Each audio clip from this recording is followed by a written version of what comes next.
Ana panye na panye. I don't want. You were the one so may your but you didn't want Banyelu geek water. Or they make why you can hear.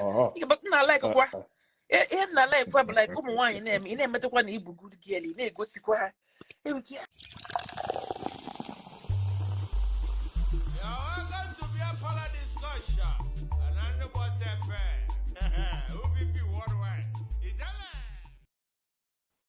So, Alask. Good to see your face. Yeah, Jim if not, I know me. Hello, never Tabazon, there was your one like this. Came about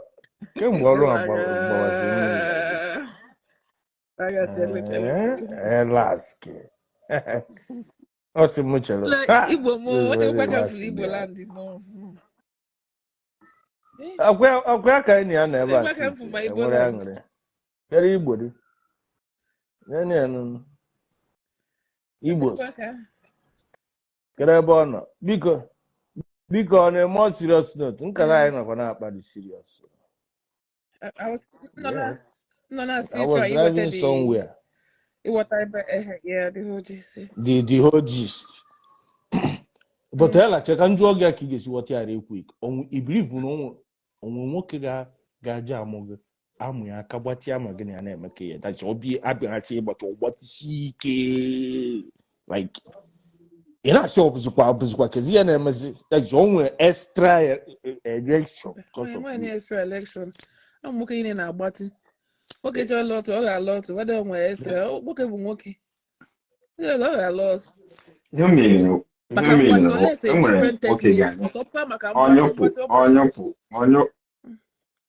onye pụ obilie enwe ndị ọ na-eme ndị chọrọ enwe onye ga-emeti enyepụ ha stand due to that's akpọ ya besi that's signal na vibrate to the nwoke onye ka ị ga-anyụpụ detie na ebi na mgba so ọhịa anyị nọ na-akụ ahụ mmadụ dị n'iche n'iche.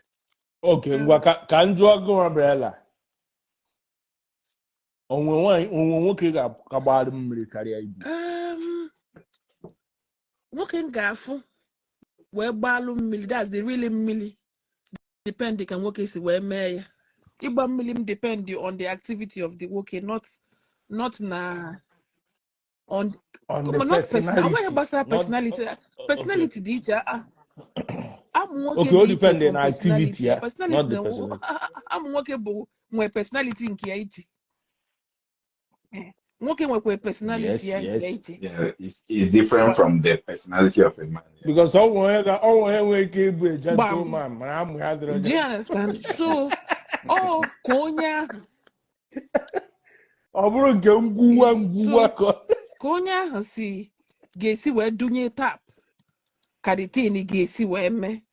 And the only thing notice go bụ na onye mago ọfụma with time mmadụ mago ọfụma onye magolo ahụ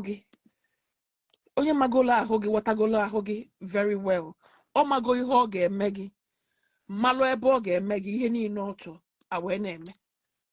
That's the only thing I've noticed because na the truth bụ na mmadụ niile dị iche onwe ebe ị ga-akpata ụmụ nwaanyị people na-enwe different G-spots. For example ebe akpatụla adamazi aka nwee ike dị iche ebe a ga-akpatụ m aka mgba but by the time ị ga-anọgo with nwoke for some time nwoke amaghị ebe ọ ga-adụ gị i change position ma ọ bewa akwa ma ọ yoyaliwa ma ọ mewe funny sounds water.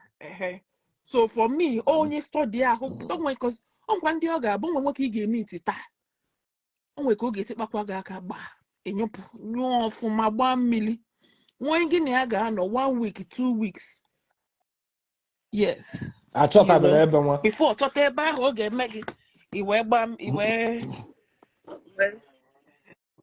wee jewe iwe ruo ebe ọ ka hụ mma na ọra ndị ajụkwanụ ga-ajụkwanụ anakwa m like nwoke ịjụ m ajụjụ And I'm like, What the hell nya is tena that? nya browse one only no women, Tell them, okay. nya browse man only women, I do me. o na ewogi I wo said, have you come? Are you okay? It doesn't matter. No, please, mbọbụrụ ụdị please. nke ahụ No, no. mbọbụrụ ụdị nke have you Ka come ha eso mbọbụrụ hono. Ka ha eso hono na. Also gị na mmadụ ga ọ na. bụrụ ajụjụ have you So come come on, the lads. have you come onye ahụ bịara ị Have you ga-ama come? na You ọ had a ga-etiwe women. nnukwu Have you mmanụ come? ebe In I say have you come? Get them money. You have the body language. And I say have you come? You come to where? Study the body language. You think they okay? Guys, you just attack. Say yes, I've come. I am met you on. ọ na-awụ ọkụ In I say, ma'am, have I come to Malagino? But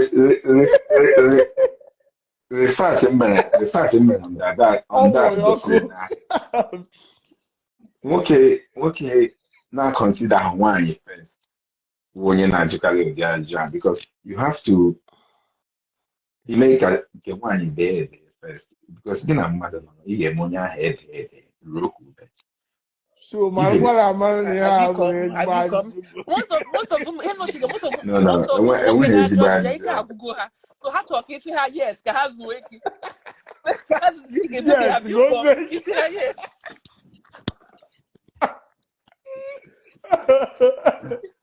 oh my ịma na god many ụmụ nwanyị na-emekarị fake comment ụmụ ihe ndị a I'm quite like a fake coming out there since n'anya 1972. Okay, I did well wait. so ọ ya mere ha ji ajụ oh eh no from those kind of things. n'anya normal phenomenon mana ihe m na-ekwu bụ at least in that state ajụjụ m na-ekwu abụọkwara ka abịa jụrụ have you come or you at least na jụọ ọnụ gị okay comment gị mkpa yes obviously kedu ka ị ga-esi mee ị na-agwa ya na si adị ị ga-etiwekwu ihe a like this ọ bụkwa ihe ị na-eme ka n'uche kemo because the problem sorry ka m ya na nwaanyị ji ekwuru ya ela because na onye ahụ na-eme gị ya nwee ike ebe o si pụta ọ na-eme ya dọọ na-awụ ọkụ a na-etu ya afọ na ọ dị egwu For me, ịma na ihe a na-akpọ mmekọrịta nwaanyị na nwoke ọ bụkwa na enwe plenty ịma na enwe some key before like ịgabazie pro and the truth bụ na both mmadụ niile no matter the kind of ashawo mbụ ana m egosi nwoke on the first day na nwa ashawo otu a ka m si eme but from the first performance ị ga-ama nwoke ma egwu agba ime itigodi ịma na enwe standard ụmụ nwaanyị for example ala otu ụmụ kịrịkịrị ha you know the way ị ga-esi megodo that performance ga-agwa m adịkwa m willing to explore further. Do you understand? First performance like ọbụgodo na ọ nyụrụ ọsịsọ don't judge him but o nwere one or two things ọ ga-emecha gị maka ukwu ya si move maka ọ ga-esi metụ gị one or two things ịma na onye a na-ahụ dị ya and communication na onwe skills and communication m nke m ịjụzi na m should I put it there should I put ịjụ na m do it ma achọghị ya ihe sexual communication. Okay, now use your body language. Exactly. You don't need to ask me. From the body, the observant. The observant. Oh, different levels of where different even when you see team, when you see kuda, a man or a man he ulugo there. When you see when you see badogini uku, a man or jubel, were different ways. Okay, nke m bado n'ukwu a my only thing na as long as na ị ga na-enye cue ị na-enyere ha ya cue ọ dị very important ọkwa nke m bado n'ukwu a very important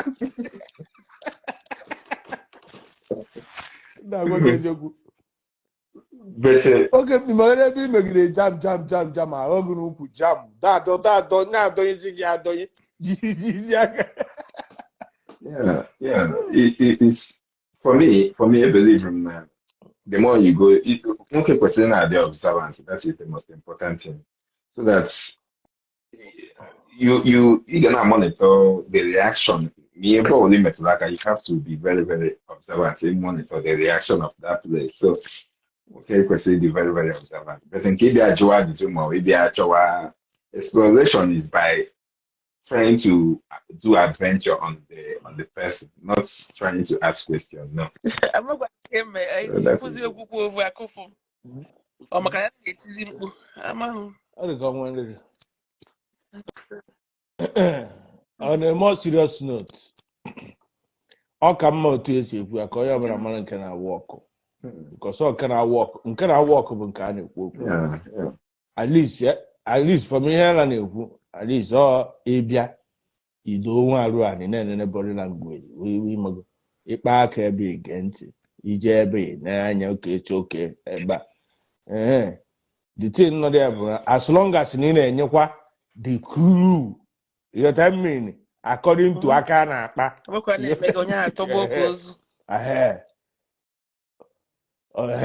na thank you as long as ị na-correspond a na-akpanye gị na-akpanye ọ bụrụ nke ọ bụrụ I don't want iwepụtakwa m so mee ya ọkpọ jide nwa ya kpanyelu gị ike ịghọta ọ na-emekwa ịghọta ị ga na-enye ya na like-kwa ihe na like-kwa bụ like ụmụ nwaanyị na-eme ị na-emetụkwa na ibu good girl ị na-egosikwa ha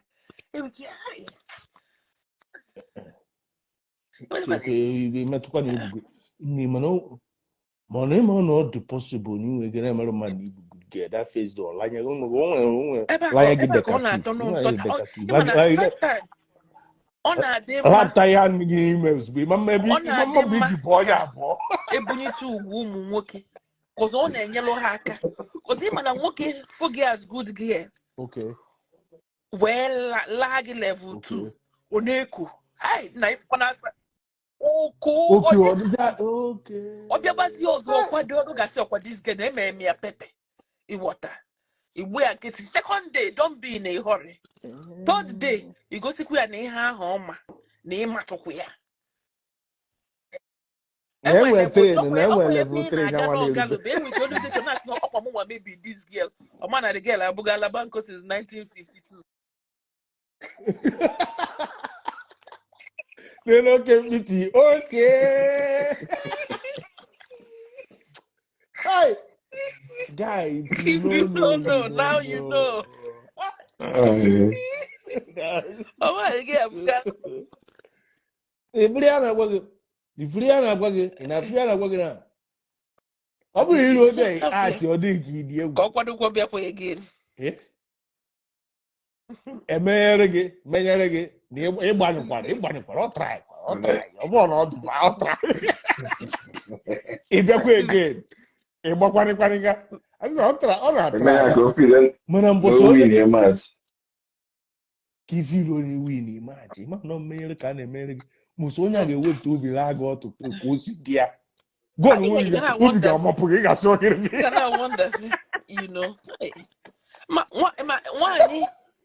nwaanyị na-alụ otu weta ifele na nwaanyị wepụta obi nwaanyị wepụta obi nwoke can't stand it. Nna like ọ na-adị ụmụ nwaanyị na-alatụ otu nwoke cannot ifele but na-alị ya with skills ịmana ọnwe otu eji ifele na skills ala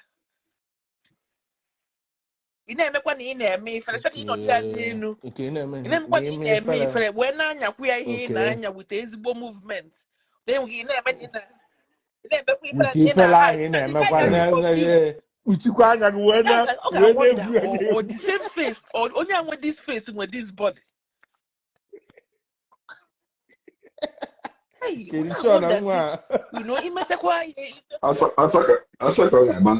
imechakwa ya izokwu ihu mekwa na ifele emegbuo gị setịkwala ya ahụ for the next round for ndị ga-aga nwu second round ị na-emekwa na no don't touch me it's okay I don't want it ọtọ ọkpanyekwa gị respond kwa n'ozugbo di anyị ọkwa mmenyere ka ndị a na-eme ọkwa ego booster ka ndị a na-enye ya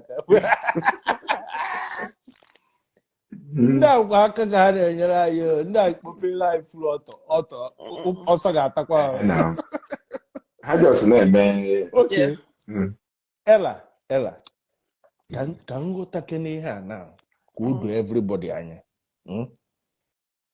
For a relationship a work for marriage imego ihe a na-eme let's just show the kedu onye ka o kwesịrị ọ dị n'aka kwesịrị ka dị good or the man ka ọ the woman ga-aka dị good in bed o wee work kedu onye ọ dị pụọ bụ ọrụ ya the woman.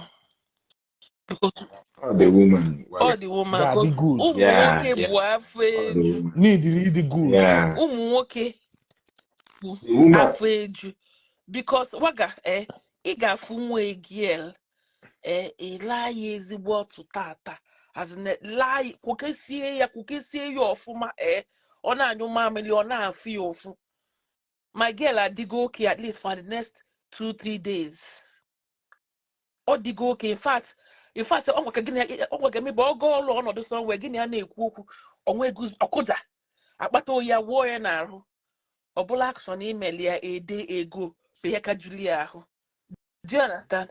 But nwoke ahụ obinye ebe ahụ na-apụ na door ọfụ ike nwaanyị ọzọ buru ibu uche ya gaa somewhere else from that door ka kpochichi igo meghe door n'anya na window fụ a different speck of ala na ahụ echekie ya. So ọ dị mma ka nwaanyị na-adị good na-enwe different skills ọ ga na-eji na confuse the guy.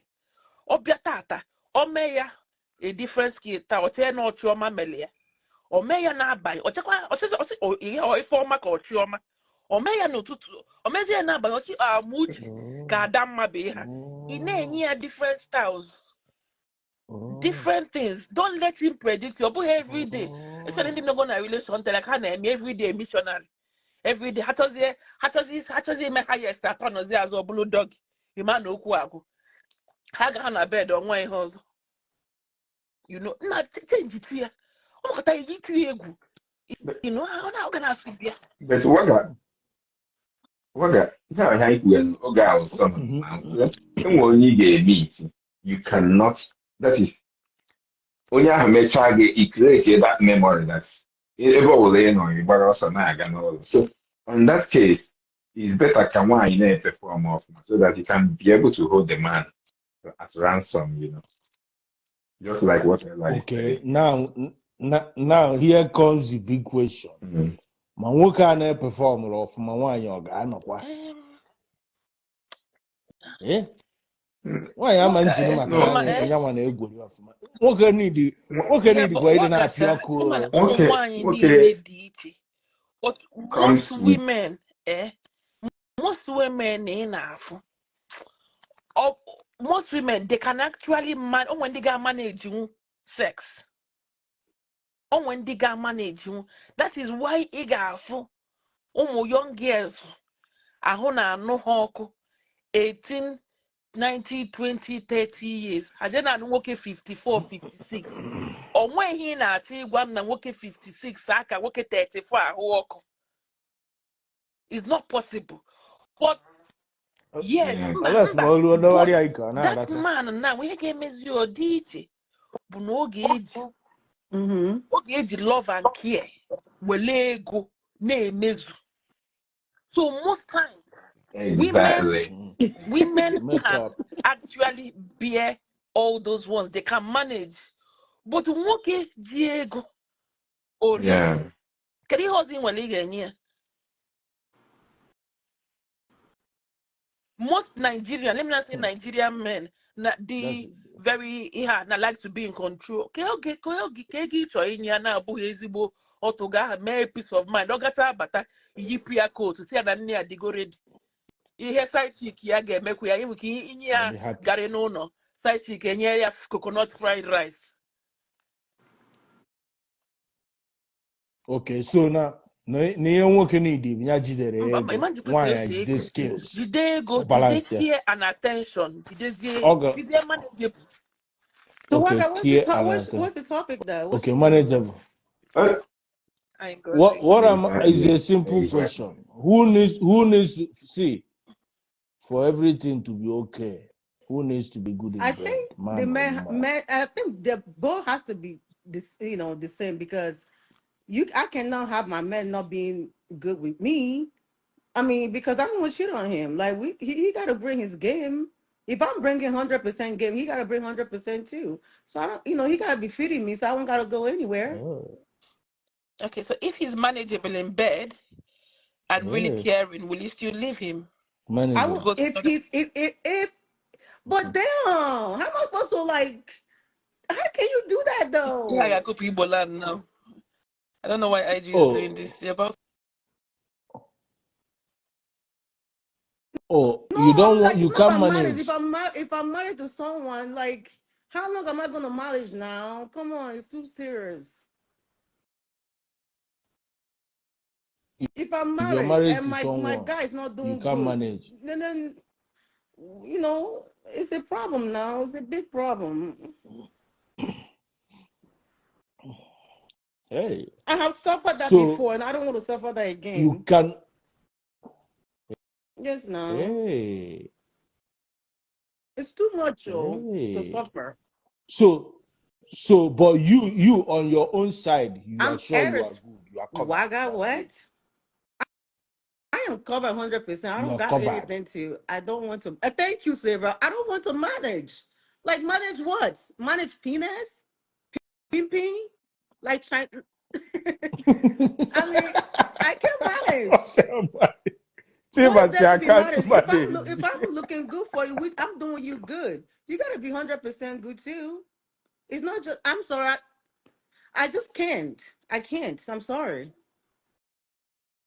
That's what we gotta. That's what we have So, to do it before we get married. So nobody don't have to suffer for okay. lawyers. Oh, okay. So everybody got to be good in bed, 100%. both man and woman, everybody. Okay. What if the man is Than me, more good he than cannot be more good the than me. woman? It will never happen, Again. Bano. Nah. Imba. Is that what you think? Never. Yeah, I'm I a was going to commander type Jamo. something. I don't know the kind of Oh, people. I don't. It's I not don't know about the kind people. of It's not. people you are okay, I'm bringing talking about here. myself. okay. Never. Because I was Waga, going this to ask you Morning. something. Do Waga, you know this is your one I of my know. best topic, Waga. Do you know your Thank you, hundred Isabel. percent? I want to ask. Do you Waga, Yeah. know your 100% is somebody's 10%? Ella No, Jirgodi no, because Waka. nobody ever tell me I'm bad. That's Waga, this is one 100. of my best Can I ask you something? Yeah. discussion, yeah? And Can this I day ask you never something? can. Go ahead. Can you go to something? Yeah. Can I ask you I don't Go want to ahead something? forget now. what I want to say. 1 second. Yeah. Have you ever used your tongue at the back of a man? Yes, I have, and Hey. Okay, you have. my No. my And my it boo, my No. boyfriend. Yes, does it. nobody And else, just my are you boo. okay to receive from the back as well? Oh, no one is touching my asshole Why? because that's some Middle But Eastern so stuff. if you meet a guy that's why I'm telling you that That's your hundred Mr. percent Assistant. may be somebody's 10%. Because what freaks you on or out But or when I irritates say you, when I say no to that, it's no. There's no Ella, he na exactly. asu discussion And here, now. boy, you boy. I I don't know agree you with boy no. na asu She here. doesn't hear. She doesn't speak Igbo, but that's why I'm speaking English. Silver, you know I Ella, don't he speak na asu Igbo. here, boy. But I got that me na asu here. No, kedi you be eba na asu no. Oh, isugodi ani boy is out of it. Kedi na asu. Waga. Yeah, a big turn off to me. Name Maria as nwoke mbia every Because day are you na hearing otegu her? n'ọla. Mbia achọ m ọnụ Because ya are na you ọ hearing na-achọ m her? iji Igbo I'm m hearing ga-eji. Silver. I know Silver. Achọ m iji Igbo m ga-eji ghọta onwe m ọfụma. Waga mbia every day na-akpọtegu n'ọra isi m baby help me wake up touch ya metụ ya aka touch it baby touch his spot. Just Waga Jump start. Waga every Just day use jump na-arịgo start. gị n'elu every day baby. Use jump Waga start. every day baby come on top come on top come on top. right. Baby, climb on top. Baby, touch. Hey, Waga, what are you saying? This is my best topic. Believe me. Me, I know. baby, come I on know it top. is. Waga, do you know the most annoying part? The most annoying part about Okay. the guys that have the can where the amu But they can't use it good. man ha chineke nnale ha ti goji eti golf na Waga the thing Gini mezi, gini me. Come what are na-eme you? nke nsogbu onye ahụ nsụọ ya something na ọ na-eme nwagbuo the person. Waga and especially that time no me go the thing na to go to call ya Hey. But Waka, you know the truth already now. You know. Hey, Abesa na emi Johnson. Ana akwari akọ. Come on, Morgan. Where get me? I bet, please. I don't have fake breasts. My breast is real, so stop it. all body fake. I See, like it. Even stop though it's reading fake. the comments. I Read like, the I comments. like it. You know, I need to live. See, No, all hold on, Waka. I the need to person live that is together saying with is Saber. fake. She's like a whole mood. Like for real. Tell me where you are. I'll go. No, I listened to what she said on a point, big point, you know, because she's coming from a part of Ebidogo Libe show, Yota, Ipanigo wine, probably waiting to get to the destination. Hopefully, we are getting there. Then this nigga just stop by the roadside. No, that's the worst part of it. Why not go that No, no, no, no, no. Why not Ella? No, Why you know is the what big I'm saying. Waga? And the funniest thing, the one that pains me most, let me speak English, is the one that the guy has a good this thing, like he has it. Obiya. Yes, but lose it is problem. That's a huge problem. It's like you have a text. It's like you have a beautiful text. Like you say, oh, God. Even when he uses it, you are not satisfied. No. And then you go to the bathroom and be like, damn it. And it's not even that. Maybe you're kind of a person that you want the person to stay like 30 minutes, 40 minutes, 1 hour. At Dead least in the house. try. Waga, you tell me the truth. If I was your girlfriend as a man, I'm putting it to you now as a man. If I was your girlfriend, yeah, and every time you lay on the bed, baby, come and touch it. Baby, come on top. What they come out? Would you be tired of me one day? So all the Waga, attributes of a man, I won't sometimes be having that. I want to speak this in Igbo because I want to speak in Igbo, please. I Sometimes can hear. Don't worry. Achom kama disinazo from nowhere. Sumuya. Obu nagano sumuya. Sumu.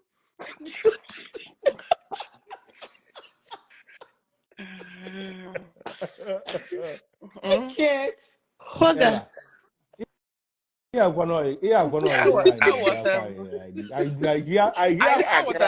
hear her cry.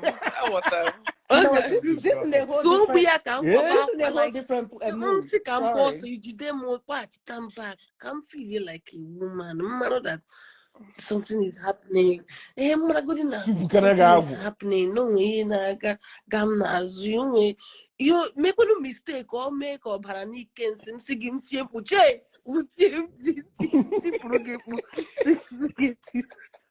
Yes, I can. So can you work on the feeling? Can you work on the at least that gate, about that side now that something is happening. No way. Somebody say, may God have mercy on me. May God have mercy upon you.